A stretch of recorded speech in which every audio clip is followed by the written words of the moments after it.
1952 से अब तक विद्या भारती के स्कूलों में 1 करोड़ से ज्यादा बच्चे पढ़ चुके हैं। अब बड़ी तस्वीर पर आप गौर कीजिए। ये जो 1 करोड़ बच्चे इन शिक्षा संस्थानों से पढ़े हैं, ये बच्चे अब बड़े हो चुके हैं।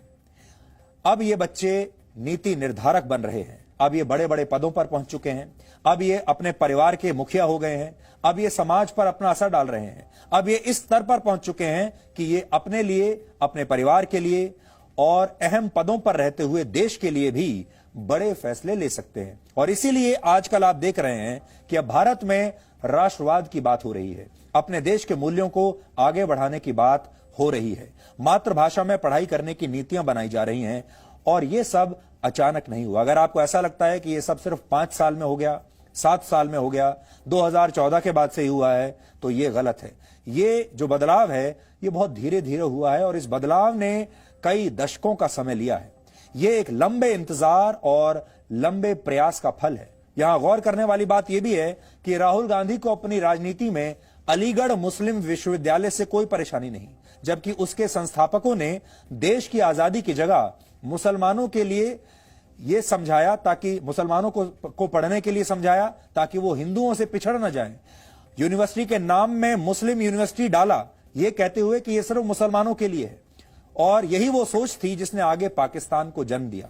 राहुल गांधी को पश्चिम बंगाल चुनाव में फुरफुरा शरीफ के अब्बास सिद्दीकी से कोई परेशानी नहीं, जबकि वो खुलेआम मुसलमानों की राजनीति करते हैं, अलगाववाद की बात करते हैं। राहुल गांधी को असम में all India United democratic front के बदरुद्दीन अजमल से भी कोई परेशानी नहीं, कोई आपत्ति नहीं, पर राष्ट्रीय स्वयंसेवक संघ के स्कूलों से उन्हें बहुत ही परेशानी है।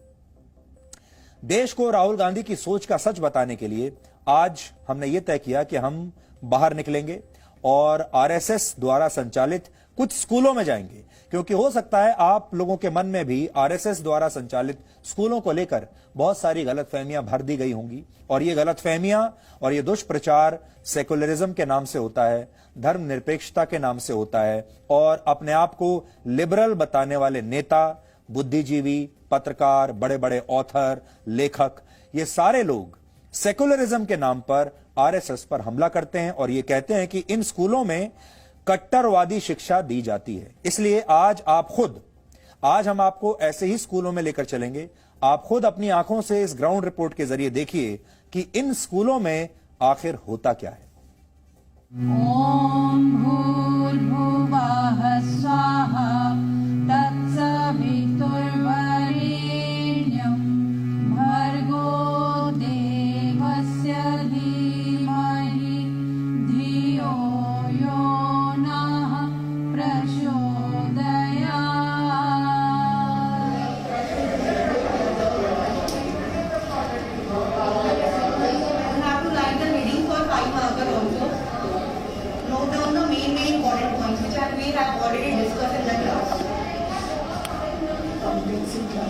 ये दिल्ली का सरस्वती बाल मंदिर है। बच्चे पढ़ रहे हैं, कहीं फिजिक्स का एग्जाम चल रहा है तो कहीं अकाउंट्स की पढ़ाई हो रही है।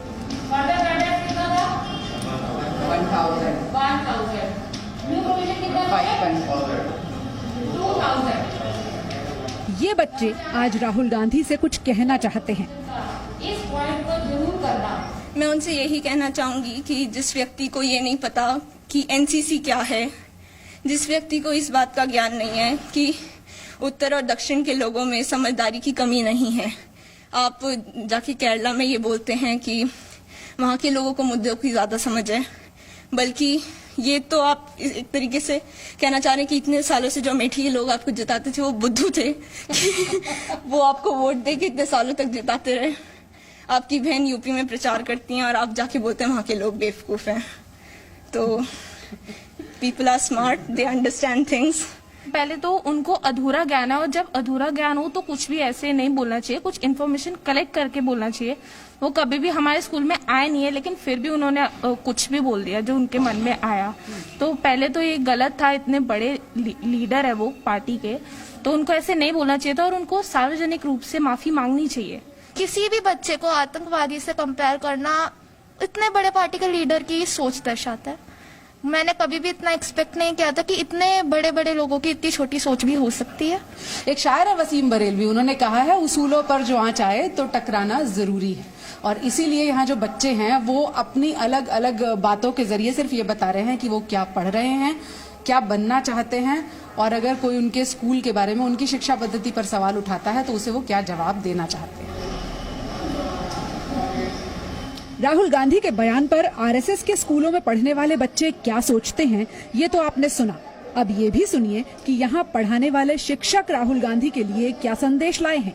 अब हम आपको कुछ ऐसी बातें बताते हैं जो आपको सिर्फ और सिर्फ सेवा भारती के तहत आने वाले स्कूलों में ही देखने को मिलेगी। यहाँ भारतीय मूल्यों को समझाने वाली संस्कारपरक शिक्षा दी जाती है। अभिभावक संपर्क यानी जिसे आप पीटीएम यानी पेरेंट्स टीचर मीटिंग के नाम से जानते हैं, ये इन स्कूलों में कैसे निभाई जाती है। अभिभावक संपर्क के लिए स्कूलों में पढ़ाने वाले टीचर्स यानी आचार्य साल में 1 या 2 बार बच्चों के घरों में जाते हैं, घर के माहौल से परिचित होते हैं और बच्चे के विकास पर माता पिता से चर्चा भी करते हैं। विद्या भारती के विद्यालय सीधे आरएसएस के द्वारा संचालित नहीं है।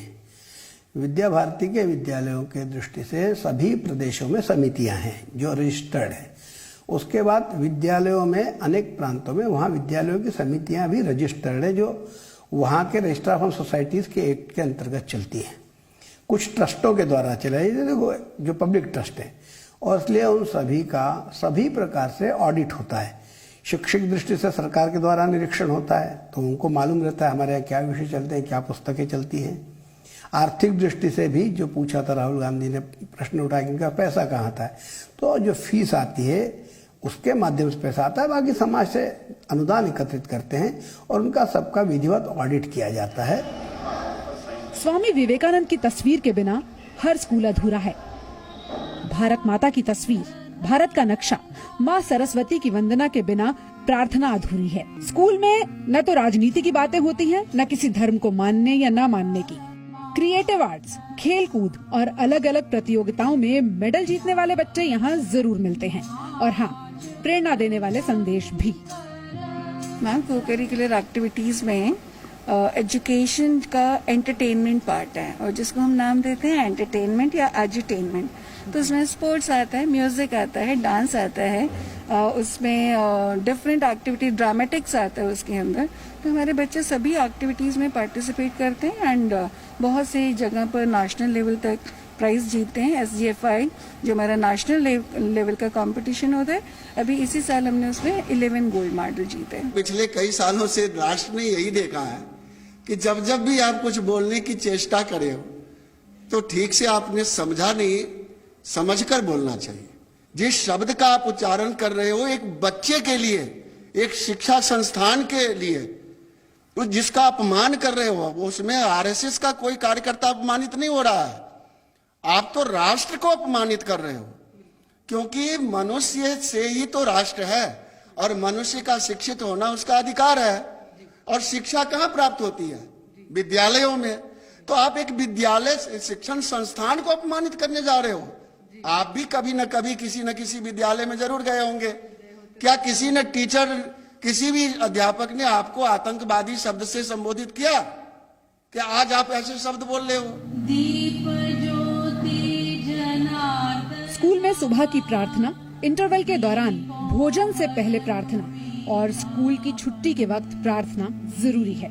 कोरोना काल में भी ये परंपरा चल रही है। वैसे स्कूल के बच्चों और अध्यापकों ने राहुल गांधी को सेवा भारती के किसी भी स्कूल में बिना पूर्व सूचना के आने का निमंत्रण भी दिया है। राष्ट्रीय स्वयंसेवक संघ की विद्या भारती के तहत आने वाला ये एक और स्कूल है, और अगर इस स्कूल के बारे में किसी को और ज्यादा जानकारी या ज्ञान प्राप्त करना है तो हम ये भी बता दें कि इस वक्त स्कूल में नर्सरी कक्षा से लेकर 9वीं तक के एडमिशन खुले हुए हैं। Pooja Makkar, Zee media, Delhi. Presenting B News app, available on Google Play and App Store. Download it now.